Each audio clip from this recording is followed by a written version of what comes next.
Hello teens, welcome to the Lavington SDA Church Camp Meeting Devotion. I'm Cecil Chikizie, and during this week we're going to be exploring various topics. This includes recreation, honesty, anxiety, as well as devotion itself. And before we start, I'd like to ask us to pray.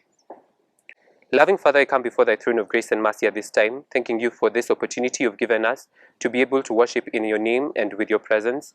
And I ask that as we go through today's topic, you may guide us and lead us, such that when we come out of this place, we may be able to be blessed as compared to when we came in.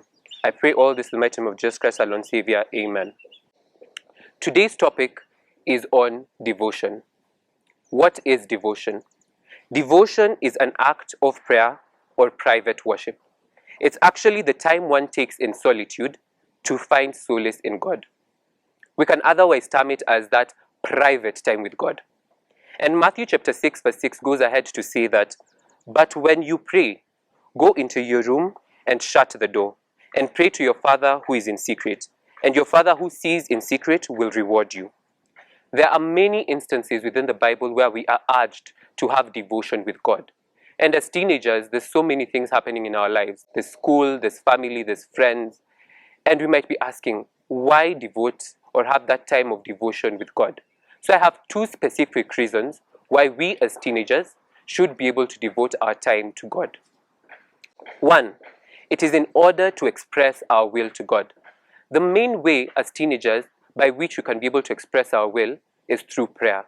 When we pray, we're able to express our emotions, our anxieties, our fears, our hopes, our dreams, our aspirations, and present them before God.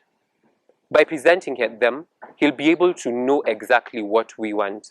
It's not that God doesn't know, but he wants you as a teenager to express yourself to him. The second reason as to why we are supposed to have devotion with God is for God to communicate his will to us. God communicates his will through various means. One can be through visions, through dreams.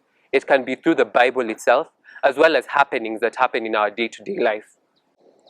And when we're able to have our expressions, or rather our feelings expressed to God, and he is expressed to us, we're able to have our will, of the will of ourselves and that of God put into tandem. I have also examples, or rather we're going to go through examples that show individuals in the Bible who are able to have devotion with God. The first one comes from Daniel chapter 10. And Daniel chapter 10 explores the period in time where Daniel took 21 days to pray to God. 21 good days. And the Bible goes ahead to say that he abstained from eating various foods, as well as did not shower.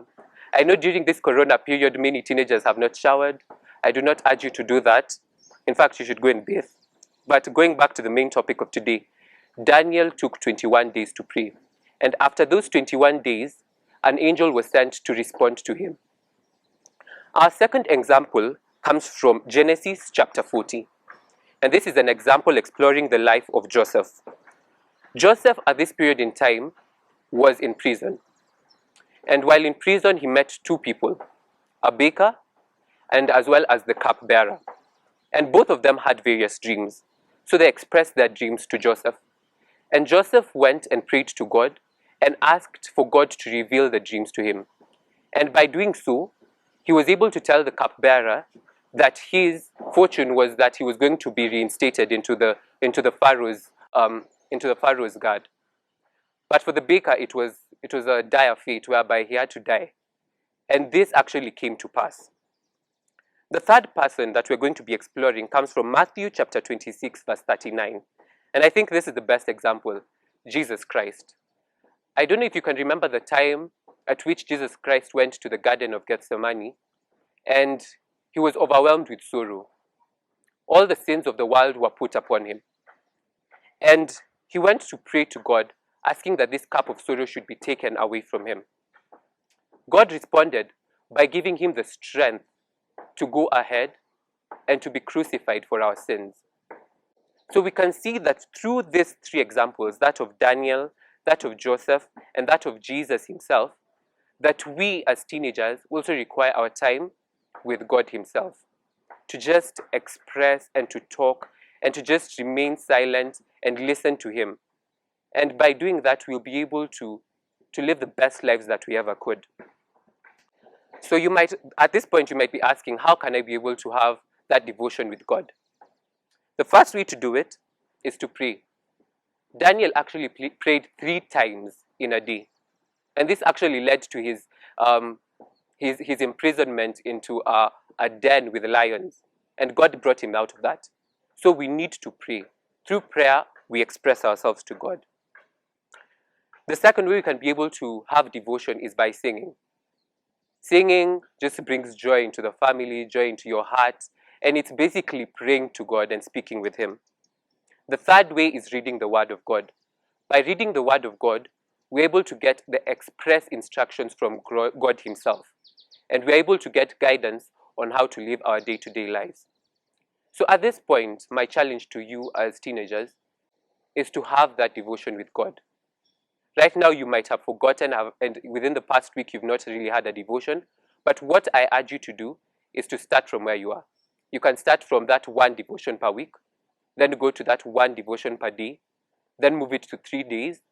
And at some point, you'll be having devotion with God every time. Like when you're walking, when you're in church, when you're in school, when you're with your friends, you'll just be able to whisper something to God and have Him reply in His own way. I hope that you'll take the challenge and have devotion with God, your Savior. Let's have a prayer.